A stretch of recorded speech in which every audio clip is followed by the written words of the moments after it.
À Amsterdam, Aziz doit affronter un travail de bureau ennuyeux avec un manager qui le traite horriblement, le fait travailler des heures supplémentaires et le paie à peine de quoi survivre. Contrairement à Aziz, son frère Mo ne travaille pas. Il passe son temps à s'incruster dans des fêtes et à appeler constamment Aziz au bureau pour essayer de le convaincre de le rejoindre. Aziz n'est personne au bureau. C'est pourquoi il est choqué lorsque Tess, sa petite amie, l'invite à sortir avec lui et qu'Aziz accepte, ce qui lui vaut de nombreuses taquineries de la part de ses collègues. Malheureusement, cela lui vaut aussi l'attention du directeur, qui devient incroyablement jaloux et licencie Aziz, prétextant que son frère l'appelle toujours pendant les heures de travail pour le distraire. Avec toutes ses affaires dans un carton, Aziz va voir son frère à la fête. Mais au lieu de montrer de la sympathie, Mo se réjouit qu'Aziz soit renvoyé car cela signifie qu'ils peuvent désormais ouvrir un commerce ensemble. Comme Mo n'est bon à rien, Aziz ne peut pas lui faire confiance avec une telle chose, et cela déclenche une dispute, au cours de laquelle Mo lance une balle qui touche accidentellement la petite amie du propriétaire de la maison. Pour se venger, le type envoie ses voyous Nolan et Jeffrey pour les tabasser. Alors que le reste des fêtards s'enfuit, les 4 hommes commencent une bagarre où peu de coups sont échangés avant que les policiers ne les arrêtent. En prison, les 4 hommes continuent de se disputer jusqu'à ce que l'officier Kim amène également la prisonnière Yoris dans les cellules. Et tous les gars commencent à la draguer sauf Aziz. Pour les faire taire, Kim les tase tous.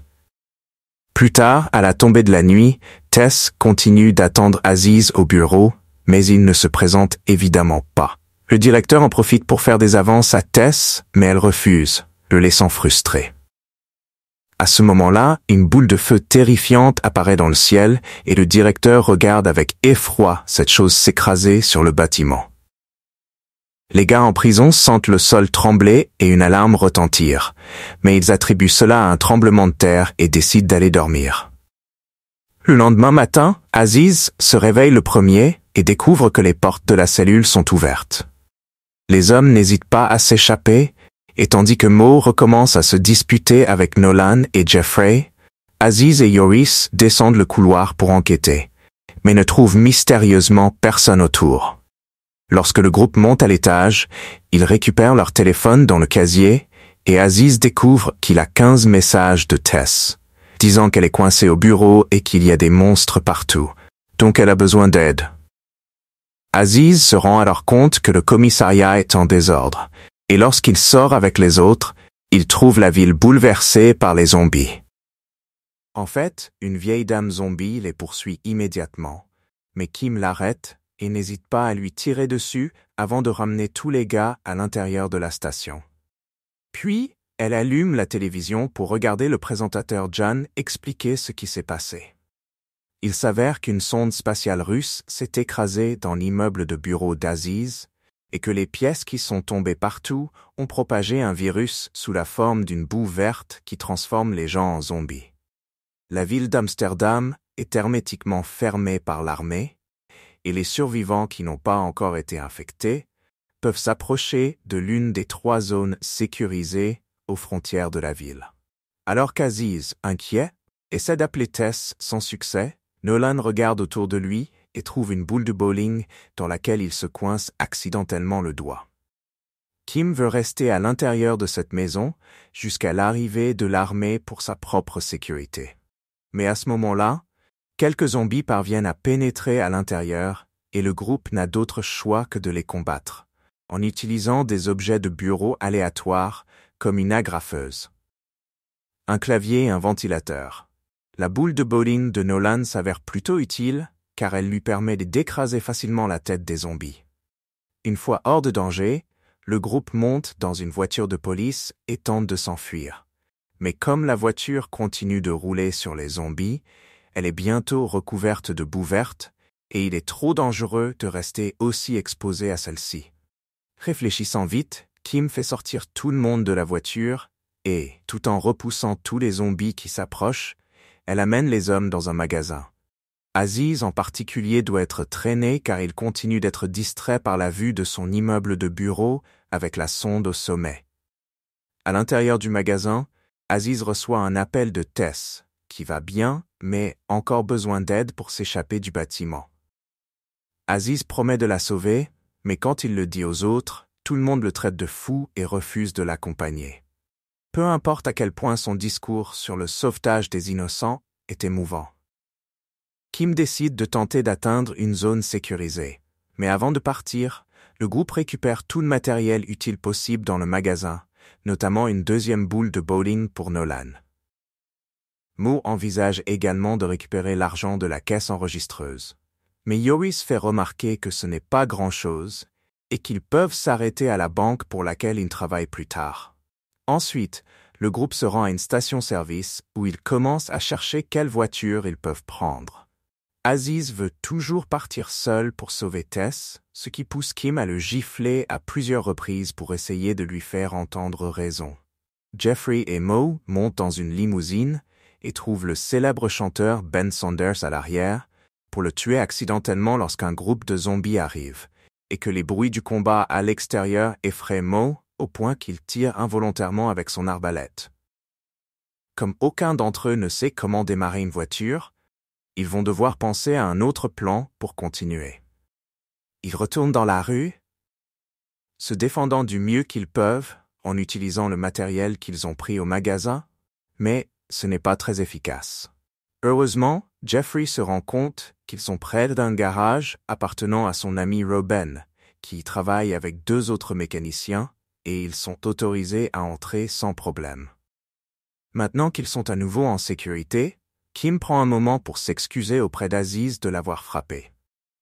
Robin et son ami montrent au groupe qu'ils ont découvert que la boue verte constitue une source d'énergie très puissante qui peut faire fonctionner un véhicule. Cependant, les choses tournent mal lorsque Jeffrey remarque que le 3e mécanicien a disparu. Il s'avère qu'il est devenu un zombie et qu'il a été enchaîné à un mur. Le groupe veut tuer le monstre, mais Robin ne les laisse pas faire et se place entre le zombie et le groupe de Jeffrey. C'est une idée terrible, car le zombie ne se souvient pas de ses amis et mord Robin avant de briser les chaînes pour attaquer les autres. Pendant que le groupe combat le zombie, Aziz reçoit un autre appel de Tess, qui est encerclée par les zombies et ne sait pas combien de temps elle pourra survivre. Juste avant que Nolan ne parvienne à achever le zombie avec ses boules de bowling, le monstre parvient à blesser Kim. Et Aziz la berce dans ses bras parce qu'il refuse de la laisser derrière lui. Malheureusement, Nolan, Jeffrey, Mo et Joris s'en moquent et partent dans le camion propulsé par la boue pour trouver la banque de Joris. Dès qu'ils arrivent à la banque, Joris ouvre le coffre-fort et le groupe commence à remplir de nombreux sacs avec autant d'argent que possible. Nolan s'éloigne et découvre que le Workday avait organisé une fête d'anniversaire lorsque les zombies sont arrivés. Et le gâteau d'anniversaire a l'air trop délicieux pour ne pas le goûter. Il y a une tête d'homme mort dessus, alors Nolan essaie d'être aussi sournois que possible, mais l'homme se réveille quand même et mord le bras de Nolan. Lorsque tout le monde est prêt à partir, Joris montre ses vraies couleurs et menace les autres avec son arme pour qu'ils lui donnent tout l'argent. Puis il s'échappe, juste avant que le bâtiment ne soit encerclé par plus de zombies. Jeffrey et Mo découvrent que Nolan a été mordu et Mo fait remarquer que le bras devrait être enlevé. Mais son idée est rapidement rejetée. Pendant ce temps, Aziz transporte Kim sur un chariot depuis le garage et se dirige vers son immeuble de bureau. Lorsque Kim se réveille, elle remarque que des zombies continuent de les poursuivre.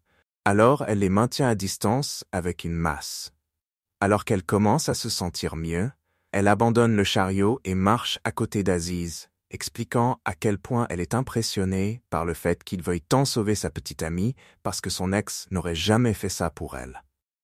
Cependant, quand Aziz avoue qu'il n'est pas encore allé à son premier rendez-vous avec Tess, Kim devient furieuse et le frappe à nouveau avant de refuser de l'aider davantage. À ce moment-là, Aziz reçoit un appel de Mo, lui demandant également de l'aide car ils sont coincés à l'intérieur de la banque. Tess appelle également et Aziz doit maintenant choisir entre la fille qu'il aime et son frère. À la banque, Nolan commence à vomir de la bave verte, ce qui signifie que Jeffrey et Mo n'ont d'autre choix que de le tuer. Cela s'avère plus difficile qu'il n'y paraît, et ils doivent utiliser divers objets pour y parvenir, notamment une lampe, une boule de bowling et même un évier. À la télévision, Jan continue d'informer les téléspectateurs de la situation, tuant tous les zombies qui tentent d'interrompre son programme. On a découvert que la sonde spatiale attire les zombies vers l'immeuble de bureau comme un aimant, et la Russie envoie un commando spécial pour s'en occuper. Aziz et Kim arrivent à la banque et distraient les zombies en activant une alarme de voiture, ce qui leur permet d'entrer dans la banque et de sauver Jeffrey et Mo. Le groupe s'enfuit aussi vite qu'il le peut, mais se retrouve coincé dans une aire de jeu lorsque les zombies les encerclent à nouveau. Mais alors qu'ils sont sur le point de perdre espoir, ils sont surpris par l'arrivée des frères Barassi. Ces gars-là possédaient autrefois un restaurant de kebab et sont devenus des chasseurs de monstres experts, lorsqu'un jour, tous leurs clients se sont transformés en zombies. Après une séquence digne d'un jeu vidéo, les Barassi ont battu la plupart des ennemis et ont laissé le dernier groupe se faire tuer par leurs propres zombies entraînés, qu'ils libèrent en récompense d'un travail bien fait. Avant de partir, les frères donnent au groupe des indications pour rejoindre la zone sécurisée la plus proche. Quelques instants plus tard, ils arrivent enfin à l'abri. Mais Aziz ne veut pas entrer et demande aux soldats de l'accompagner pour sauver Tess. Chaque soldat ignore la demande et lui demande d'entrer ou de partir, allant jusqu'à retourner leurs armes contre Aziz. Refusant d'abandonner, Aziz vole un camion de l'armée et est surpris de voir Mo, Kim et Jeffrey l'accompagner. Lorsqu'ils arrivent au bâtiment de bureau, ils s'arment d'armes militaires à l'arrière du camion. Alors que Jeffrey reste dehors avec une mitrailleuse pour repousser les zombies et se venger de Nolan, Aziz, Mo et Kim prennent l'ascenseur pour atteindre les étages supérieurs et trouver Tess. Malheureusement, l'ascenseur se bloque alors qu'ils sont sur le point d'y arriver. Alors le trio doit forcer la porte et chercher Tess tout en évitant les zombies déjà présents dans le bâtiment. À ce moment-là, Jeffrey est à court de munitions et se précipite à l'intérieur pour découvrir que l'ascenseur ne fonctionne pas. Il va maintenant devoir monter les escaliers, ce qui représente un long voyage à faire depuis le premier étage, sans parler du poids supplémentaire du minigun. Alors que le trio se faufile prudemment dans les bureaux, il rencontre une collègue d'Aziz qui est également là pour Tess parce qu'elle a appelé tous les gars avec qui elle a passé une bonne nuit. Mo devient furieux du fait qu'ils se mettent en danger, mais Kim dit à Aziz d'aller de l'avant et de trouver Tess quand même, pendant qu'elle et Mo utilisent leurs armes à feu pour combattre la horde de zombies qui approche.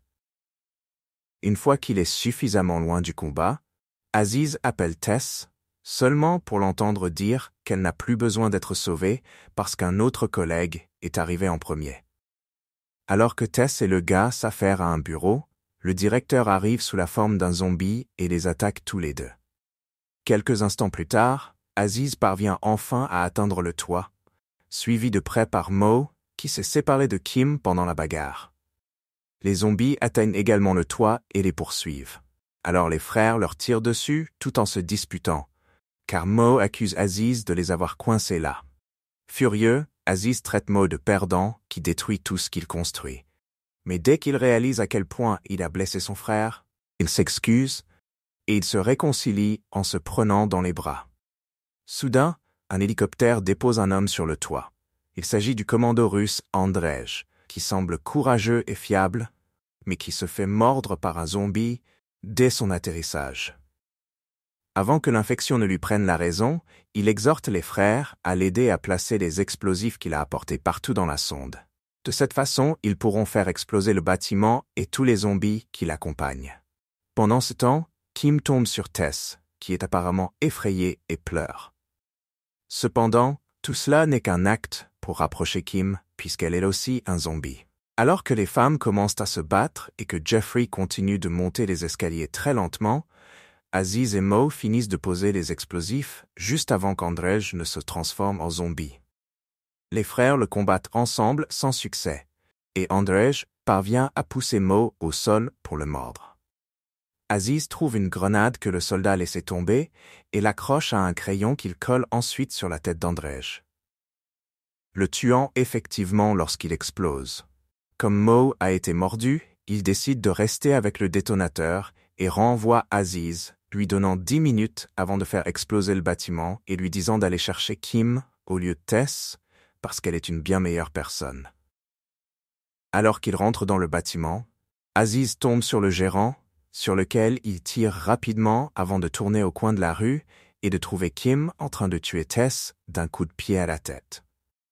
Ensuite, Kim et Aziz commencent à descendre les escaliers, où ils font presque pleurer Jeffrey lorsqu'il entend qu'ils doivent redescendre après avoir grimpé tout le chemin. Sur le toit, Mo se retrouve entouré de zombies et son arme ne suffit pas à les arrêter tous. Il ne peut pas mourir sans avoir terminé sa mission. Alors il fait exploser les explosifs avant que les 10 minutes ne soient écoulées. Le bâtiment commence à trembler lorsqu'il est touché par l'explosion et le trio doit se dépêcher de descendre les escaliers tout en évitant les zombies en même temps. Heureusement, ils quittent le bâtiment juste avant qu'il ne s'effondre, trouvant les frères Barakchi qui les attendent dans leur voiture pour leur proposer une issue de secours. La nuit est tombée lorsque le groupe arrive dans la zone sécurisée. Kim et Aziz veulent fêter ça avec un baiser, mais Jeffrey les interrompt et les exhorte à entrer dans la zone sécurisée pour ne pas pousser leur chance. Étonnamment, les choses ne vont pas beaucoup mieux à l'intérieur car toute l'armée a été attaquée par des vampires. Après qu'Aziz ait exprimé sa haine envers ces créatures, le groupe se prépare à se battre à la télévision. Mais John perd malheureusement la bataille et est tué devant la caméra. Assurez-vous de vous abonner et d'activer les notifications pour pouvoir regarder plus de vidéos comme celle-ci. Merci d'avoir regardé, n'oubliez pas de vous abonner avant de partir et dites-moi en commentaire le titre du film que vous avez besoin de son résumé. Je me ferai un plaisir de vous résumer votre film. Une fois de plus, merci et à la prochaine.